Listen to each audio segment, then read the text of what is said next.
અંબાજી રબારી સમાજના ઘર તોડવાનો મામલો ગેનીબેન ઠાકોર, જિગ્નેશ મેવાણી અને કાંતિભાઈ ખરાડી રબારી સમાજની વહારે પહોંચ્યા છે. રાત્રે કરેલ ડિમોલિશન ઉપર જિગ્નેશ મેવાણીએ આકરા પ્રહાર કર્યા છે.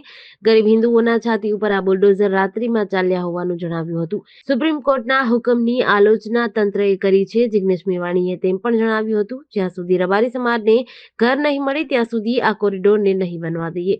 ગેનીબેને પણ ભાજપની સરકારને ઘેરતા પ્રહાર કર્યા હતા.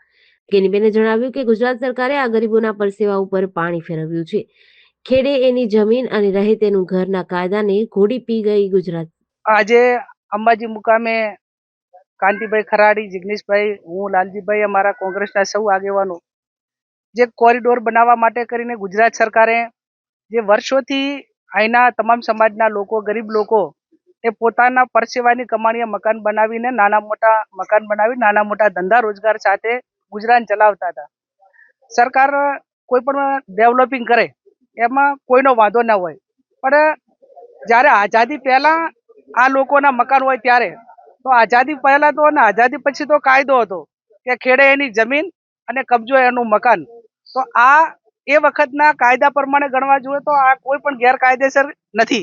આ એમની પોતાની માલિકીનો હક ગણાય અને માલિકીનો હક હોય ત્યારે એનું વેલ્યુશન ગણીને જે સ્થળમાં જે મકાન હોય કે આ મકાનનું વેલ્યુશન વર્તમાન સમયમાં આ પ્રમાણે થાય એ પ્રમાણે ગણીને એમને ચૂકવણું કર્યું હોત તો પણ કદાચ અમે પણ એમને સમજાવી અને પ્રયત્નો કરો.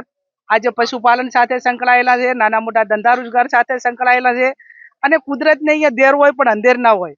માં જગદંબાના સાનિધ્યમાં ગરીબાના આંસુ આ લોકોએ જે પાડ્યા છે એ માં તો હંમેશા એના ચરણોમાં સ્થાન આપે, એ આશીર્વાદ આપે. કોઈનો આત્મા દુભાય એવા આશીર્વાદ કદી માં જગદંબા અંબાજી ના આપે.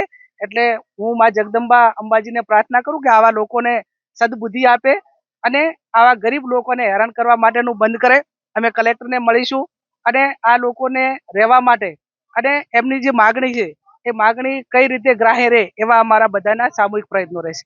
અંબાજીમાં કોરિડોર બનાવવાના નામે રબારી અને અન્ય સમાજના ગરીબ વર્ગોના અત્યંત બેરહેમી પૂર્વક રાતના અંધારામાં બુલડોઝર ફેરવી 80 લાખની કિંમતના, કરોડોની કિંમતના મકાનો તોડી એમને રસ્તે રઝળતા કરી દીધા છે. અને અત્યારે વૈકલ્પિક વ્યવસ્થાના નામે થોડાક દિવસ રહેવા માટે જે જગ્યા આપી છે એ નકરા ખંડેર સમાન છે અને એવું ખંડેર છે જેનું છજુ ગમે ત્યારે કોઈનું માથું ફાડી શકે. આ ભારતીય જનતા પાર્ટીની સરકારનું અસલી ચરિત્ર છે. એટલે ક્ષત્રિય, દલિત અને કોળી સમાજના મકાનો ભાવનગરમાં તોડી રહ્યા છે, અમદાવાદમાં અને અંબાજીમાં રબારી સમાજના મકાન તોડ્યા, સુભાષબ્રિજ સર્કલ પાસે ઠાકોર સમાજના મકાન તોડ્યા. એટલે જાણે દલિત, આદિવાસી, ઓબીસી સમાજની છાતી પર બુલડોઝર ફેરવવાનો સંકલ્પ આ હિન્દુત્વનો ઠંઠો લઈને ફરતી સરકારે, ભાજપના લોકોએ કર્યું હોય એવું ચિત્ર છે. અને સાંભળવા મળ્યું છે કે હજી બીજા 2000 લોકોને અહીંથી પોતાના આશિયાના રોજીરોટી દુકાનોથી વંચિત કરવાના છે. એટલે આવો પ્રોજેક્ટ એ અમાનવીય પ્રોજેક્ટ છે, એ કોઈ પણ સંજોગોમાં થવો જોઈએ નહીં.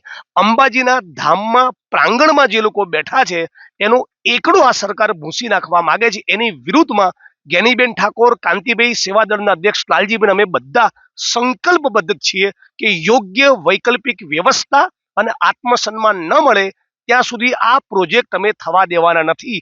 આ વિકાસ નહીં, એ નર્યો વિનાશ છે. જેડીસી ન્યૂઝ સાથે પ્રકાશ મીના, બનાસકાંઠા.